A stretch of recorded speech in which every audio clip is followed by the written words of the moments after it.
I'd like to ask you, what do these three people have in common? Well, you probably recognize the first person. I'm sure you're all avid American Idol watchers. But you might not recognize Ida Al-Jahani, who is a contestant, indeed a finalist, in the Poet of the Millions competition, which is broadcast out of Abu Dhabi and seen throughout the Arab world. In this contest, people have to write and recite original poetry in the Nabati form of poetry, which is a traditional Bedouin form. And Lima Sahar was a finalist in the Afghan Star singing competition. Now, before I go any further, yes, I know it all began with Britain's Got Talent. But my point in discussing this is to show you, I hope I'll be able to show you how these merit-based competitions with equal access to everyone, with the winner selected by voting via SMS, are changing tribal societies. And I'm going to focus on Afghanistan and the Arab world with the UAE, how they're changing tribal societies, not by introducing Western ideas, but by being integrated into the language in those places. It all begins with enjoyment.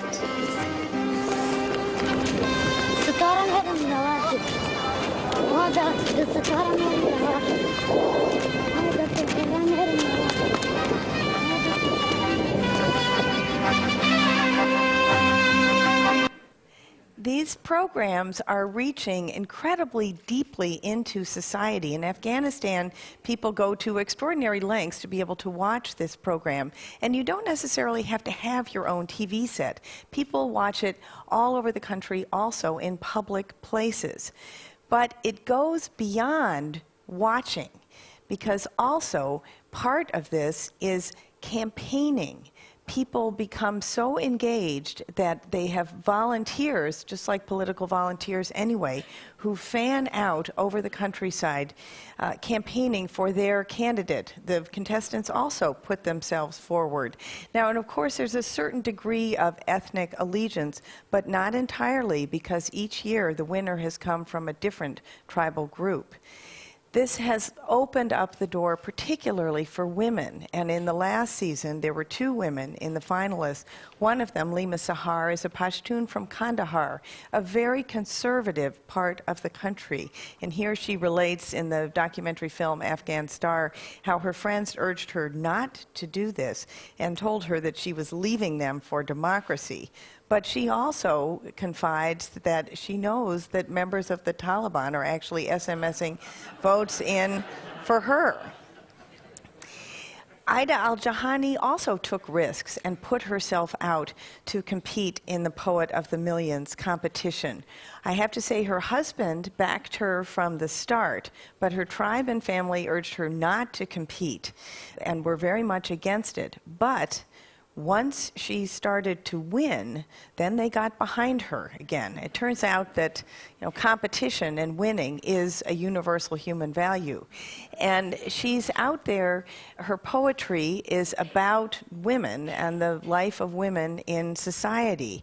So just by presenting herself and being in competition with men, this shows the voting on the program, it sets a very important example for young women. These are young women in the audience of the program in Abu Dhabi, but also people in the viewing audience.